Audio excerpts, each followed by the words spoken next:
তো দিন শেষে প্রত্যেকটা সংসারের গল্পই কিন্তু এক। আমরা যতই ভাবি না কেন ও ভালো আছে, ও খুব দুঃখে আছে, ও সুখে আছে। দেখো সবারই কিন্তু জীবনে একটা না একটা প্রবলেম থাকেই। আর সবাই যে প্রবলেমেই শুধু থাকে সেটাও না, সবাই যে সুখে থাকে সেটাও না। তো সুখ দুঃখ মিলেই কিন্তু আমাদের সংসার। তো যাই হোক, হাই হ্যালো এভরিওয়ান, আমি প্রীতি তোমাদের সামনে নিয়ে এলাম আবার একটি ছোট্ট মিনি ব্লগ। আজ কিন্তু আমি আমার সকালের কাজ বাজ সেরে দুপুরের থেকে আমি তোমাদের সাথে আমার এই ব্লগ ভিডিওটি শেয়ার করছি।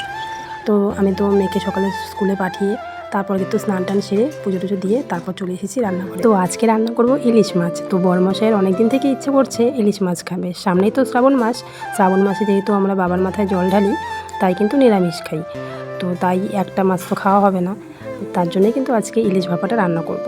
তো দেখো আমি ইলিশ ভাপাটা কীভাবে রান্না করছি সেটাই আজকে তোমাদের সাথে শেয়ার করব। তো আজকে কিন্তু পাটাতেই বাটলাম মশলাটা, কারণ বাটার রান্নাটা কিন্তু অনেকটাই টেস্ট হয়। তো প্রথমে কিন্তু আদা জিরে লঙ্কাটা ভালো করে বেটে নিলাম, তারপর কিন্তু লাল সর্ষে আর পোস্ত সেটাকে বেটে নেব ভালো করে।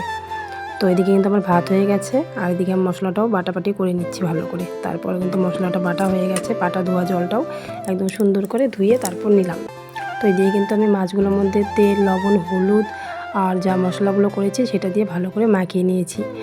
তারপর কিন্তু এটাকে আমি টিফিন বাটিতে ভরে তারপর সেটাকে গরম জলের মধ্যে দিয়ে কিন্তু জলটাও আমার মোটামুটি গরম হয়ে গেছে। এখন থালাটা ভালো করে কেচে ধুয়ে তারপর বাটিতে জলটা একটু জল দিচ্ছি, কারণ অল্প জল না দিলে কিন্তু আবার একদম লেগে লেগে যেতে পারে, তাই সামান্য একটু জল দিয়ে দিয়েছি। তারপর কিন্তু এদিকে জলটা আমার মোটামুটি গরম হয়েছে, তারপর বাটিটা বসিয়ে দিয়েছি। তো এটা বসিয়ে চলে এলাম ছাদে। দেখো বাইরে ওয়েদারটা এত খারাপ করেছে, তো জামা কাপড়গুলো না নিলে তো আবার বৃষ্টি চলে আসবে, তাই কিন্তু আমি গ্যাসের স্টিমটা হালকা দিয়ে তারপর চলে এলাম ছাদে। তো জামা কাপড় সব নিয়ে এলাম, জলও ভরে এলাম, আবার কারেন্টও চলে যাবে, যা আকাশ করেছে, বিদ্যুৎও চমকাচ্ছে। তো এদিকে কিন্তু বেশ ভালো লাগছে, কারণ এতটা গরম ছেড়েছিল আর মানে বৃষ্টিটা আসাতে কিন্তু আমার মানে বেশ আরাম লাগছে। ঠান্ডা ঠান্ডা ওয়েদার, ঠান্ডা ঠান্ডা হাওয়া দিচ্ছিল। তো আমি এদিকে কিন্তু জল টল সব ভরে চলে এলাম। দেখো বাইরে কি বৃষ্টি হচ্ছে, মানে হাওয়াও ছেড়েছে, আবার যা বিদ্যুৎ চমকাচ্ছে, আমার ভয়ও লাগছে, মেয়ে স্কুলে আছে। তো কি বলবো আর, একদিকে ভালো লাগে তো একদিকে খারাপ লাগে।